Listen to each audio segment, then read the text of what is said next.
Hi and welcome back. It is Tamari pressing day. Now I'm going to go ahead and reference the video and probably put in some excerpts of how I made this process. These have been brewing for about 18 months now.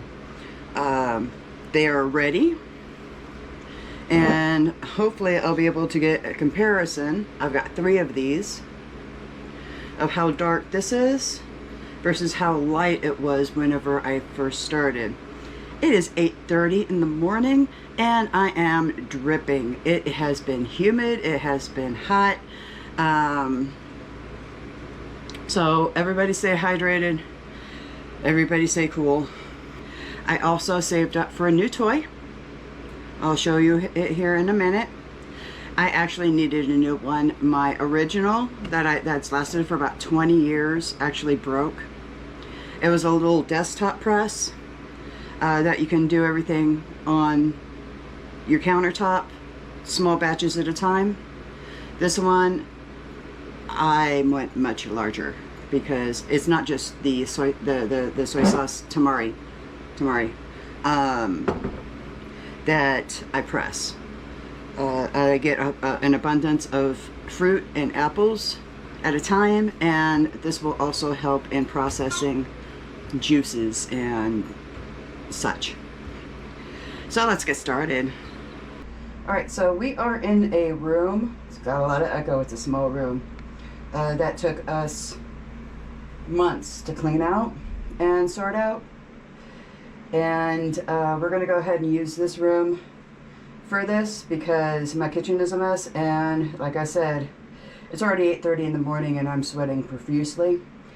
It took all day yesterday to put this thing together because I had to do every single screw, and I almost collapsed of heat exhaustion.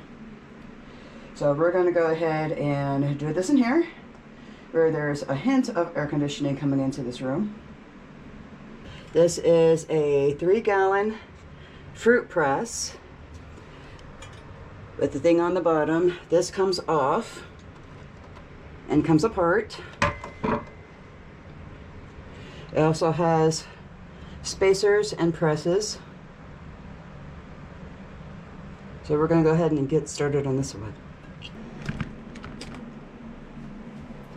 That, and I do believe the lighting in here is better.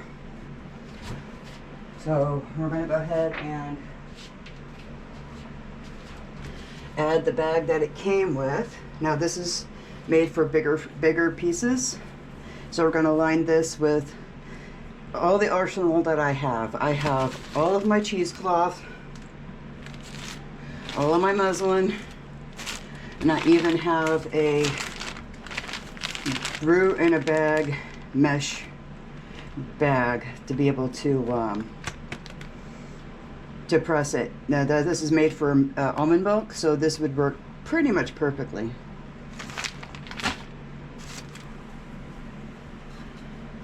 That goes over that, and this goes over like this.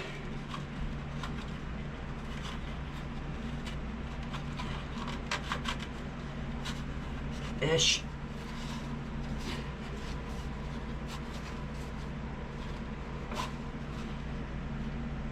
There we go. You're also going to want a jar or something to catch all the stuff. I am going to start with the nut bags and put some in here and then start pressing. Now I do want to go ahead and reiterate wholeheartedly, you do not need to buy all the equipment. You can do this in tiny batches using a tofu press in a brick or multiple boxes. Okay, you don't have to buy this. This is how I was doing it before. This is how I'm doing it now. Now, I don't know why I got the very large bags, but they came.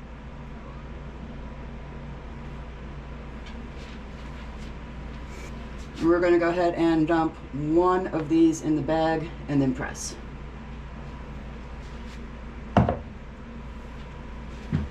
Because I'm pretty sure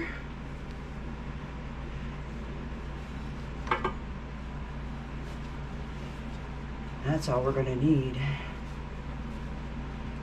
Alright, this is going to go in one way. Alright, now whenever you open up your jar, check the top, take out the plastic, and make sure there's nothing funky here. Now remember, you're checking this about every 2 to 3 months to make sure this is all nice and unmoldy. And then once it's done and the darkness that you want, that's whenever we press. Alright, so we're going to go ahead and dump into the bag. I'm going to have to coax it just a little bit. This is going to take a minute. Now that this jar is in the bag and looking like something that should not be in the corner of an office, or soon to be office,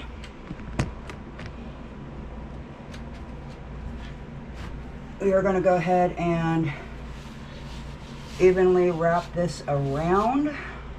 Pull the string. Make sure it's all nice and flat. And you can already tell that it's coming out just like this to go into the jar. Make sure this is level. I am probably going to need a book or something. There we go. Now I just need to stabilize it.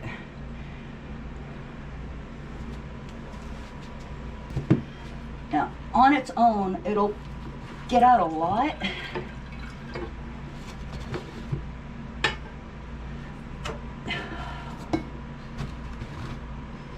But that's where the pressing comes in too. There we go. Now it's running.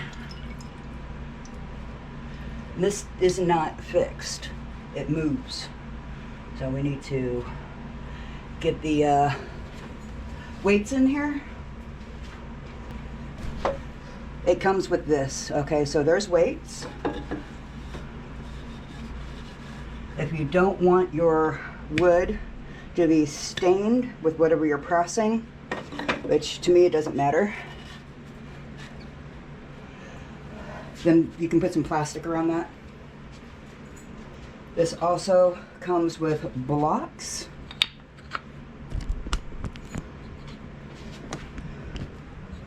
To put in.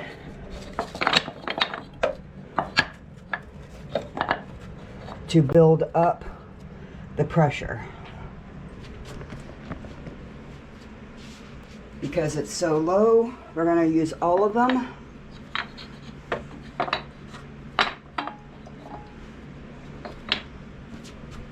And then it comes with this, which is right on top. Now if you take a look, it's still dripping. Get my leg out of there.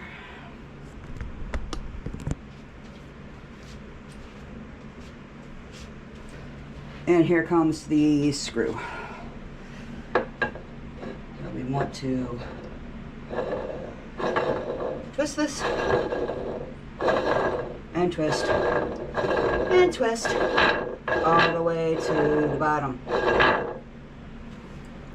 Now I have the screw all the way down, all the way to where it can go no further. We just wait, let that siphon out.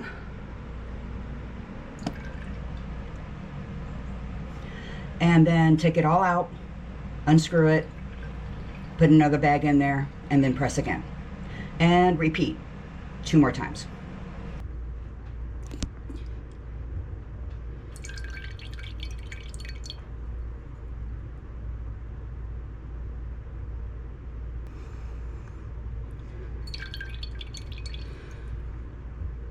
You can make the argument that this is an expensive process. Yes, it is. I'm not gonna lie. You can buy Tamari and gluten-free soy sauce in the store. It's cheaper. But it's kind of like growing tomatoes. This is the only comparison that I can make. If you buy a tomato at the store and then you grow a tomato, the one that is homegrown is going to be so much better, so much deeper tomato than this store-bought, because the store-bought is going to be, it's going to taste green that's turned red. If that makes any sense to anybody who's ever grown tomatoes, they would know. Okay, yes, I can buy this at the store. I have bought Tamari at the store. This is a brew method. This is how they make this is like an artisan style process. Not only can you use the mash, I use it to marinate meat. You can use it as a marinade. I take my pork belly and steaks, smother it with the mash that I'm going to be getting out of here, and letting it sit overnight in the fridge. It tastes wonderful. It tenderizes everything. The soy sauce that I'm getting, I can use now, but it gets better with age. It's not like the store-bought where it is just, that's all you get. You also, this will get better with age. I actually have a jar of the mash left over from about, say, 15-ish years ago, I want to say. That has turned completely 100% black. It's still good. We still use it on special occasions because it is so rich and so thick. You can't have it every day. It's that good. But we're gonna let this sit for a while and then add jar number 2. I've got all 3 in here with a curious kitty. I had to get some extra height on this. Excuse me. No. No. Thank you. But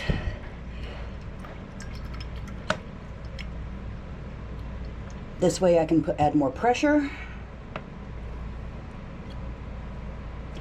Now so far I have filled up almost half of this half-gallon jar, which is about a quart so far, and it's still going. So even though you can still buy this in the store at a 4 ounce jar at a time, or 8 ounce jar at a time for $5. Besides the equipment, I'm not adding the equipment. The soybeans were maybe $5 and the koji was $30. So if you add all this up, it actually comes out at a savings cost, because right now, if I calculate this out, 32 ounces divided by 4, which is 8 jars at $5 a jar, that's $40 right there. Or even $3 if you can get it for $3. And this is homemade. This isn't the stuff that you would get at the store, and this is so much richer and better. And the longer it sits, the better it gets. It's about 9:30 in the morning. I am drenched. But so far, we have a half a gallon of good stuff. Let that set. And you know how you wake up in the morning and you know that you're going to forget something? I forgot I had a whole other gallon. of masher I need to press. So we're going to be getting about a gallon of Tamari out of this whole batch, and it's still dripping. I am absolutely dripping. It is 10 o'clock in the morning. The door does stay open every once in a while because the animals like to go in and out and in and out all on their own. And there's a rooster loose in the creek behind my house, and it looks like it has a hen and is probably roosting somewhere. Welcome to the Midwest. Now I did add that extra gallon to that, and I'm pressing that now. I'm probably going to get about a gallon's worth of Tamari out of this. I already have a half a gallon, or almost a half a gallon. I have a little bit left over, but it has some pieces in there. I'm going to use that for cooking. That'll be the first thing that goes in my house. Now you can take this further by brewing this in an oak barrel. Now I don't have access to an oak barrel right now. I am working on it. There are brew kits that have like 1 gallon little oak barrels that you can buy to make like your homemade whiskey or beer or whatnot. I'm working on it.